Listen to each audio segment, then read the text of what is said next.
we need climate resilient leaders. Kaya na po naman po pinag-usapan din ng climate resilient leaders kasi nga po dito sa sunod-sunod na bagyo na sinalanta tayo, no? At syempre sinagot naman ng ating mga panalangin ng ating Panginoon na kakaunti po ang naging casualty list natin dito sa Bagyong Pepito, bagamat alam ko talaga na matindi paghagupit lalong-lalo sa probinsya ng Catanduanes, Bicolandia, Aurora at Central Luzon nitong Bagyong Pepito. Now, ano ba ho ang leksyon na natuto natin dyan? Unang-una, well, itong mga kalamidad nito, hindi po bago sa atin. So dapat meron na tayong karapatan na husgahan ang ating mga leaders sa kanilang response sa mga bagyong ito. Taon-taon po, hindi bababa sa 20 naman ang bagyong tumatama sa atin dahil sa lokasyon natin. No? Tayo nasa bungad ng Pacific Ocean kung saan nabubuo mga bagyo. At dahil sa mulat-mula pa, tayo na ang pinakamaraming kalamidad, bagyo, lindol, pagputok ng bulkan, dapat handa na ang gobyerno. Pero ang hindi nga po katanggap-tanggap, unang-una, dahil nga tayo pinakamarami ng bagyo na dumadaan taon-taon, mga flood control projects natin, walang silbi. Walang silbi dahil inalapa ng mga urakot na mga opisyalis ng gobyerno. Wag na natin pag-usapan kung ganong kalaking nawawala. Napakalaki na nang nawala sa atin. Tulog-tulog sila sa 1.4 pansitan. billion a day ang ginagastos natin para sa mga flood control projects. Hayan, lumalangoy pa rin ang mga Pilipino pagdating ng mga bagyo. At wag na nating sisihin ang climate change, ha? Dahil talaga namang tanggap na natin na talagang lumalakas ang mga bagyo. Ang tanong, kaya naman tumataas din ang mga budget para sa flood control projects. Correct. Ang tanong, bakit wala pa ring epekto? Kasi nga, hindi naman na gagastos yung pondo ng flood control para doon sa pinaglalaanan na maibsan ang epekto ng mga sunod-sunod na bagyo. Pinambili So ang ng problema helicopter pa rin, korupsyon, para sa flood korupsyon. control. Pangalawa, yan pong mga sunod-sunod na bagyo ay isang basihan para sukatin kung gaano kaepektibo ang liderato na isang leader. Naalala ko po nung huling malakas na bagyo bago ang Pepito na tinamaan ang Catanduanes, ang utos sa akin talaga ni Presidente Duterte, punta na kaagad doon. Sabi niya sa akin, ikaw mauna. Dahil ikaw ang spokesperson, kinakailangan alam nila na nandyan tayo. Alam niyo, pumunta kami doon, sarado lahat ng mga way of transportation, naka-helicopter lang kami at nagdala kami kaagad ng satellite communication dahil wala na nga pong komunikasyon ang Catanduanes sa mainland. Kami pa nagdala ng satellite communication para mabuksan muli ang komunikasyon. No? At anyway, bahala na po mga taga-Catanduanes na magkumpira kung paano naging response. Pero as soon as na nakalanding po ako dyan, as soon as nabuksan ang komunikasyon, nagkaroon na ng pamamaraan para dalhin ni Presidente ang lahat ng mga cabinet members na may kinalaman para makabangon muli ang Catanduanes. Yes. DPWH, Department of Agriculture, Department of Health, lahat-lahat po sila. At saka DSWD ay nagtungo doon. At doon, naging kaugiwain na ng Presidente na kapag meron dilubyo, yung cabinet meeting mismo, hindi sa NDRMC ginagawa, kundi doon sa lugar na nasalanta. At napakikinggan na ang lahat ng mga opisyalis doon sa lugar na yun, pati na yung mga taong bayan. Hindi ko po alam kung ginagawa ngayon yan ni PBBM, pero ang alam ko po, doon sa NDRMC, nung karoon ng briefing, matapos siya tanungin ng kalihim na John Vic Rimulya, ang sagot niya, what do we do now? Tandaan niyo po, ang Presidente Duterte never yan nagtanong ng ganyan. In fact, pinulaan niya si Leni, Vice President Leni nung mga panahon na yon, dahil si President Leni, nagsabi na kinakailangan magpulong para kung anong gagawin. Ang sabi niya, hindi. Ang tamang leader, pag nandiyan ang apirya, wala nang usap-usapan. Implementation na lang. Yes. Kaya naman, bagamat hindi ko sinasabi na ang Presidente Duterte ang kauna-unahan na nag-preposition ng mga relief goods sa mga lugar na palaging sinasalanta ng bagyo, in fairness, talaga naman pinalakas niya yung sistema of prepositioning relief goods. Correct. Kaya hindi na kinakailangan magdala ng napakaraming relief goods sa mga lugar na alam naman natin palaging dinadaanan ng bagyo dahil nandoon na naka-preposition. Of course, baka kinakailangan i-augment yan dahil hindi naman sapat talaga para sa lahat yan. Pero hindi na nag-aantay ang taong bayan. In fact, kung maalala ng mga taga-Catanduanes, talagang maski pa before tumama ang bagyo sa Catanduanes, nabigay na ng relief goods dahil sigurado naman natatamaan ang Catanduanes. So hindi lang pa picture-picture. At saka yung nangyari ang Catanduanes, hindi po tumakbo doon ng presidente para mag-picture-picture. Ako, advance party ako doon. Pero to make sure na unang-una may komunikasyon, pangalawa may pamamaraan para makarating doon ng presidente at mga kabinete para malaman kung anong dapat gawin. At nangyari ngayon, after 1 day or 2 days na ako'y nag-advance party doon sa Catanduanes. So dapat ikumpara nyo rin. Dahil palagi naman tayong sinasalanta ng bagyo, ikumpara nyo na rin kung paano ang response ng mga leaders. Pero sa akin lang po sa akin lang po, dahil ang akin nakita naman kung paano gumalaw na leader ay si Presidente Duterte, talaga naman pag merong karanasan bilang local executive at kapag meron pong karanasan bilang tao na dumaan sa ordinaryong buhay, talagang mas nagkakaroon ng pamamaraan na magbigay ng serbisyo at tulong na mas epektibo sa mamamayan. Kasi kung ikaw naman ay palaging merong ginintuang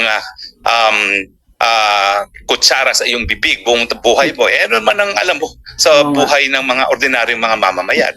Siyempre, detach ka, no? Parang hindi mo alam talaga kung anong hirap na pinagdadanasan ng mga mahihirap na kapag walang bagyo at lalo pang naging mas mahirap pag sinalanta ng bagyo. Pangatlo, bukod pa doon sa korupsyon ng flood control projects, dapat talaga paghandaan na natin itong climate change na ito. Anong ibig sabihin ko? Dapat meron na tayong mga mitigation projects. Kinakailangan pag-aralan na natin yung mga dike. Gayahin na natin yung mga dike ng Netherlands kung bakit hindi sila binabaha, bagamat sila ay below sea level. Alam ko mahal yan. Pero tayo nakakautang naman at inuubos lang para sa korupsyon ng mga namumuno. Di umutang na tayo at gamitin natin sa pangangailangan ng ating mga bayan. Correct. Siguro naman, hindi na magagalit ang mga tao doon kung pagbabayaran ng utang na makikinabang ang taong bayan. Ang mali, yung utang na hindi nakikinabang ang mga mamamayan. Now, ano pa ba yung mga proyekto bukod sa dike? Yung arkitektura ng mga bahay. Ngayon nasalanta mga bahay, magbibigay na naman tayo ng mga tulong para magkaroon ng bagong pamamahay. Pwede ba itigil nyo na yan na parang bahay ng aso yung binibigay ninyo na plywood? O tignan ninyo, dinaanan 2 beses ang Bicolandia ng bagyo. Namigay kayo ng bahay ng mukhang bahay ng aso. Di nasira lahat. Di wala na naman silang tahanan. Ang kailangan na natin itanggapin na kapag ikaw ay palaging binabagyo, mayroong specific na infrastruktura ang po pwedeng mag-survive pag binagyo. Ito po yung mga bilog ang bubong. Correct. Dahil pag bilog ang bubong, ang hangin, iikot lang at hindi siya bubuwagin. Bakit hindi pa natin paglaanan ng pondo yan? Ako po, nung bago pang Administrasyong Marcos at malapit pa tayo, linapitan ko talaga si Congressman Sandro. Ang aking linapit sa kanya ay yung mga food processing and food warehouses na merong bilog na bubong dahil unang-una, kulang talaga tayo ng food storage. Kaya tuloy ang mga gulay tinatapon kapag mababa ang presyo. Kung meron naman tayong refrigerated storage facilities dyan, po pwedeng ilagay sa refrigerator, lalo na yung mga madaling mabulok gaya ng kamatis, no? At saka kapag bagyo at ikaw ay merong bilog na bubong, pwede rin gamitin na evacuation centers pagdating ng mga malalakas na bagyo. Yes. Yan na po dapat ang pinaglalaanan natin. Yung mga lugar ng Catanduanes, Bicol, Aurora, dapat bilog na ang mga bubong ng mga tahanan na popondohan ng gobyerno pag magbibigay ng ayuda para sa housing. Ba't hindi natin gawin yan? Alam niyo ba, isang politiko lang alam ko na talagang nag-push ng mga struktura na may bilog ang bubong. At yan po si Loren Legarda. Kasi nga po, matagal na niyang tinataguyod ang kalikasan at matagal na niyang sinasabi na paghandaan ng climate change. At alam niya na itong mga bilog na bubong neto ang siyang kinakailangan natin. Baguhin na natin ang arkitektura ng mga istruktura dyan sa mga lugar na dinadaanan ng bagyo. Yes. Dapat climate resilient infrastructure. Correct. Pero siyempre, ang mas kinakailangan natin, climate resilient leaders. Yung mga hindi kukurakutin ang pondo dahil alam nilang kulang ang pondo, lalong-lalo na yung linalaan sa mga biktima ng mga natural na kalamidad na hindi naman natin maiwasan. Pinambili nila ng helicopter. Kinakailangan climate resilient leadership na hindi na nagtatanong anong gagawin natin pag nandiyan ang aberya. Dapat alam na ang mangyayari at gawin ang lahat bago pa dumating ang aberya. Yan, correct. Kung ako yan, bago pa dumating ang aberya, aberya. mamimigay na ako ng food packs in anticipation na babagyuhin ang mga Correct taong ka dyan, bayan. attorney. Dapat Dahil alam ganun. naman natin kung kailan ang panahon bagyo, bakit hindi na natin ibigay in advance sa taong bayan yan? At alam na naman natin kung saan pupunta at dadaanan mga bagyo. Catanduanes, Bicol, Aurora. Daanan yan eh. Di ba? Although, yun na nga, nagkaroon tayo ng mga deadly typhoons na biglang dumaan ng Davao at Cagayan de Oro na dati-rati naman, hindi dinadaanan ng bagyo. Pero dahil nga sa climate change ngayon, hindi na maiwasan na pati sila ay binabagyo. Pero wala kang climate resilient leaders kung ang mga liderato natin ay ang nasa utak lang, ay ang tungpads, ang pagnanakaw. Oo nga. Nakakalungkot po talaga. Pinambili ng helicopter eh. Pinakamatindi ang nakawan sa mga proyekto Puro na related kurakot. sa flood control, and yet tayo po ang pinakamaraming bagyo na alam natin na kapag bumagyo, problema ang pagbabaha. Di ba po? Yes. Kaya nga po sinasabi ko, hindi lang climate resilient infrastructure, kundi pati po climate resilient leaders ang ating mga Correct, attorney. kinakailangan. Well, sana po kayo yung mga ligtas at salamat naman po at yung ating dasal na wag naman sana ganun kadami ang masawi dahil sa Pepito ay napakinggan ng Panginoon, bagamat dun sa mga nakalipas na bagyo ay 176 na pong namatay. Napakadami po niyan. So dapat po maging mas listo pa tayo sa susunod dahil talaga pong ganyan na ang ating kapalaran. Dahil ang Pilipinas ay nariyan po sa bungad ng Pacific Ocean kung saan namumuo mga bagyo, talagang tayo na po ang pinakamaraming bagyo na nakikita sa buong mundo. So wag na tayong masurpresa kung palakas ang palakas yan at parami ng parami yan dahil sa climate change at natin katotohanan na yan, ang kinakailangan lang maging handa at Paghandaan. magkaroon ng leaders, hindi mangungurakot at magiging climate resilient Leader. leaders.